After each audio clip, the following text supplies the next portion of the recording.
L'intelligence artificielle s'invite dans les locaux de l'université d'Abomey-Calavi. C'est le recteur de l'université qui se réjouit. Il a reçu le préfet Jean-Martin Jaspès, délégué ministériel à l'intelligence artificielle du ministère de l'Intérieur de la France. Une audience riche en engagement. Ce nouveau domaine de l'intelligence artificielle soit non seulement enseigné, mais aussi soit porteur de métiers, porteur de formation et porteur aussi surtout de création de richesses et de valeurs. Et j'ai découvert qu'il y a un projet de nouveau master qui sera conduit par l'IFRI, peut-être en 2022. Et donc nous allons probablement travailler ensemble dans ce secteur.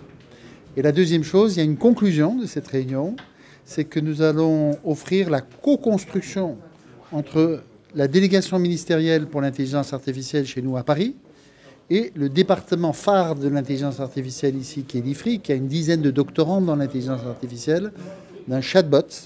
Ce sera un chatbot francophone sur l'intelligence artificielle.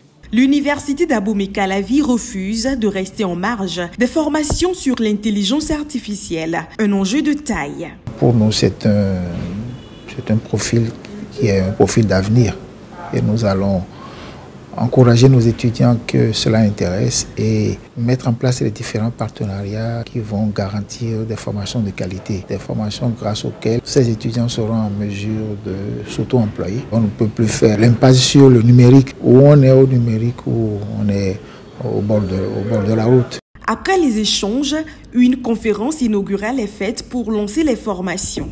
Une initiative du Centre de droit administratif territorial en collaboration avec l'Agence francophone pour l'intelligence artificielle. Nous lançons les masters en intelligence artificielle et qui regroupent toutes catégories confondues. Ce ne sont pas forcément ceux qui ont fait l'informatique, ce ne sont pas forcément ceux qui ont fait les mathématiques. Mais il faut d'abord avoir la licence et vous pouvez vous inscrire en intelligence artificielle au niveau de l'AFRIA pour une formation à distance. C'est d'abord la première promotion avec l'université de Nice.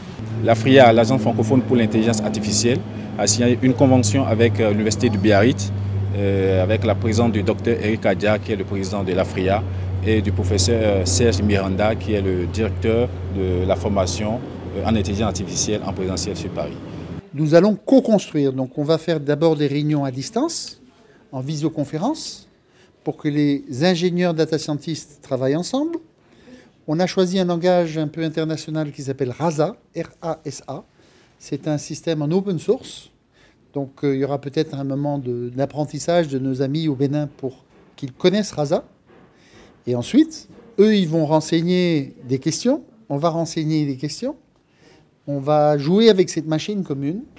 Et peut-être, dans 6 mois, dans 1 an, arrive un chatbot qui est en fait une coopération franco-béninoise pour l'intelligence artificielle.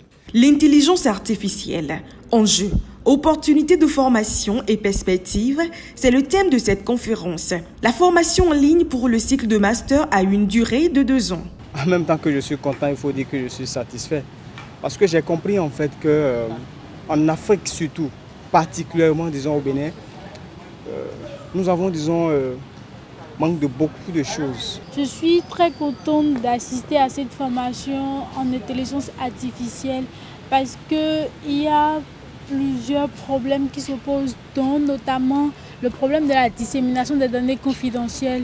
Du coup, avec l'avènement de l'intelligence artificielle, elle pourra nous permettre de résoudre ce problème et en même temps aider plusieurs jeunes à avoir des emplois.